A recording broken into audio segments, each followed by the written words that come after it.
SwimOutlet.com delivers the best online shopping experience. With an extensive selection and the lowest prices, you're guaranteed to find the product you need. Here's what you get. Free shipping on all orders over $49. Free 1 to 2 day shipping on all orders over $99. All orders placed by 6 p.m. ship out the same day. Shop at SwimOutlet.com, the web's most popular swim shop.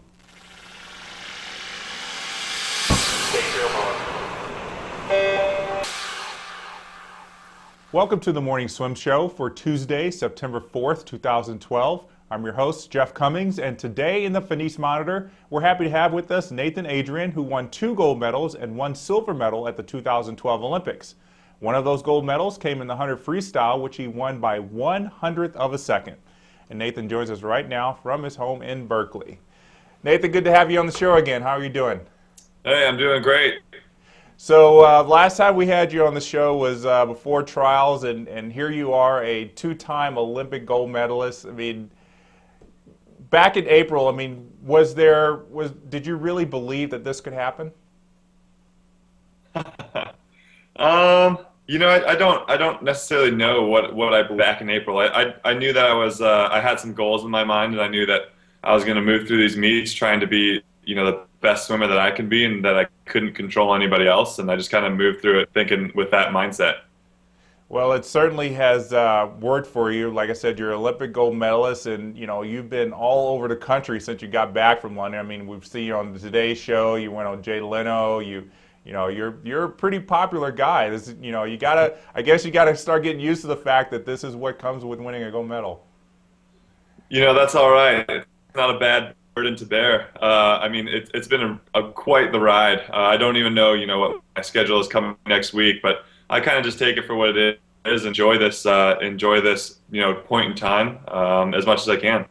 Well, only if we could keep this momentum going for the non-Olympic years. I try. I'm trying my hardest. What you got any suggestions about what could be done to kind of keep this exposure going and keep swimming popular in the general media? Oh shoot, I don't know. Convince Michael to keep swimming, I guess, would be one of them. Well, you're not the only one that's convincing him. So let's talk about that 100 freestyle in London. 47.52, dropped 0.5 of a second off your previous best time before the meet. Now, before we talk about the race, I mean, do you read pre-race predictions at all? I mean, did you know kind of where people had been putting you before this race? No, I knew that it wasn't first, but I really can't. I can't spend any of my energy on that stuff because, again, it's trying to look at things that you can't control, like what your opponents are going to do. So I really have to focus on what's at hand and try to relax and enjoy my time with my teammates as much as possible, rather than worrying about my races. So you went 47.8, I believe, leading off the 400 freestyle relay, your first time under 48 in textile. I imagine that kind of boosted your confidence leading into the 100?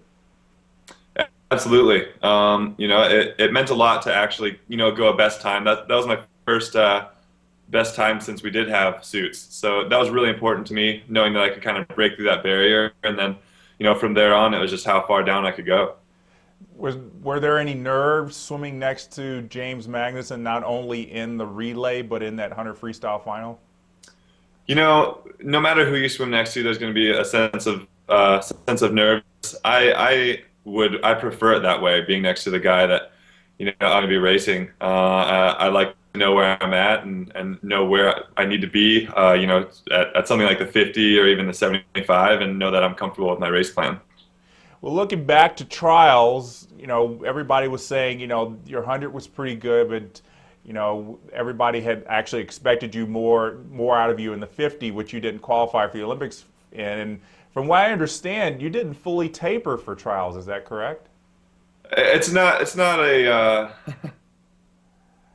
a lot of people think of taper as kind of like a binary thing, like either I'm tapered here or I'm not. And, our journey was kind of, on the way down to peak at the Olympics, and trials kind of came at this point in time where I needed to be fast enough to qualify for the Olympics, but still have a little bit left to go a little bit faster there. And unfortunately, I missed the 50 by a little bit, but in hindsight, it ended up okay.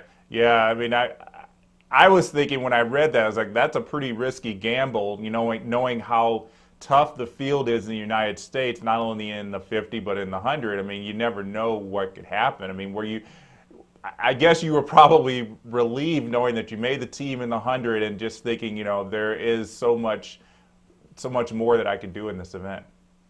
Yeah, it was nice because going into training camp, I was, just kind of felt like I had so much more, and my body was really getting stronger, getting faster. I was floating a little higher in the water, moving through those camps. So it was one of the most confident that I've ever been in myself, moving through something like a taper and knowing that I'm going to go faster. Because it's hard for any swimmer to maintain confidence and knowing that they're getting faster through their rest period.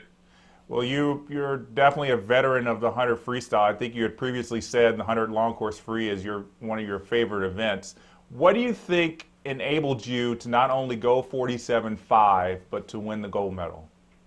There's a lot of things. There's a lot of people that I haven't properly thanked that have helped me on my road there too. But to pin it down, I really do think a lot of our success came from our team. Team USA, everybody coming together and fitting into the mold and their respective members, their places as teammates, and that was really important. And I don't think a lot of people understand how much they helped us on our road. So you got your gold medal with you? I do. I have it here in my lap. Very nice, very nice. I'm sure you've been holding it and looking at it every once in a while. What goes through your mind when you look at that medal? It's tough not to sit here and dwell on it. I mean, even as I'm doing this, I kind of find myself looking down and admiring how beautiful it is. But when it comes to it, at the end of the day, it's going to be locked up in a safe, and I'm gonna not take it out unless I need to. There's no time for dwelling on any respective accomplishments that have occurred so far. It's all about moving forward and trying to improve yourself and trying to get back in the water and go even faster. So is it pretty much going forward thinking, it doesn't matter that I won, the Olympics in the 100 free, especially when let's just assume that you'll make the team and go to World Championships next year? Anything, knock on wood. Yeah, absolutely. It is all about self-improvement and trying to just, restart. There's no point in sitting here and thinking or becoming complacent with what you've done if you're going to continue your career. Well, you dropped 5/10 from your best time to win the gold medal. You only got 6/10 more to get that world record. Well, 5/10 is a long time coming. I hadn't gotten the best in a while. So, this year I'm really looking forward to not having school to worry about. I can probably take advantage of having a lot more rest, a lot more time to nap, and a lot more time to recover, and spend on cooking food or eating healthy, and I think that'll make a big difference in my training this year. Yeah, I read a tweet of yours that said it feels weird to not be in school this semester. Have you kind of thought that maybe you'll go back and maybe get a master's degree, or are you all completely done with school? Right now, I'm completely done, but I do know how I get after about 6 months of not being in school. I just get anxious about not continuing my education, and whether or not it be some sort of formal education in the form of a master's degree or getting some sort of a certificate in something. I don't know, but I will be continuing somehow and keeping my mind stimulated outside of swimming. Well, I think one of the things you've got to definitely focus on is the Nathan Adrian brand, which has kind of created itself after you touched the wall in London. I mean, you're on Jay Leno, and our video we did with you about Are You Smarter with Nathan Adrian just took off after you won. I mean, you're now kind of a household name. Do you see yourself that way? No, no, absolutely not. I just kind of go about it as I would, had I not won the gold medal. I mean, anytime you let something like this go to your head, I think it can maybe change you a little bit. I'm really happy with who I am as a person right now, and just want to continue that. So if one or two more people recognize me on the street and want to take a picture, I'm absolutely happy to do that. But besides that, I don't feel any different. So when you get back in the water, which I imagine will be soon, it's going to be pretty much business as usual? Yes, yes, it's going to be working with Dave to figure out what we can tweak to make me go a little bit faster, and moving through a couple more seasons, hopefully doing that. Well, before we go, I want to talk about this this article I saw in the San Francisco newspaper about your house out there in California, which you called the Manch. You know, you shared it with 4 other guys. Is that where you are right now? That is, I'm in the master bedroom right now. So, you know, with all the financial gain that you got from winning these medals at the Olympics, is there any thought about maybe buying this house now that you're renting?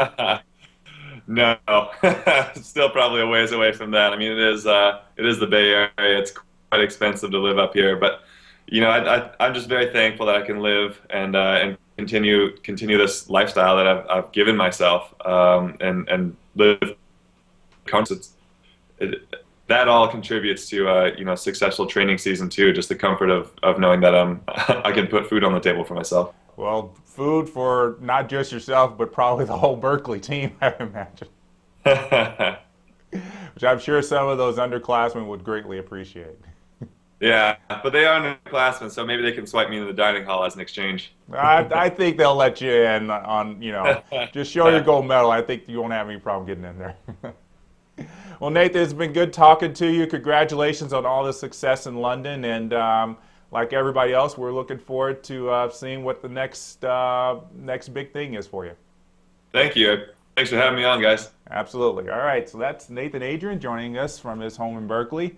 And that's going to do it for today's Morning Swim Show. We invite you, as always, to follow us on Facebook and Twitter. Thanks for watching, and we'll see you next time.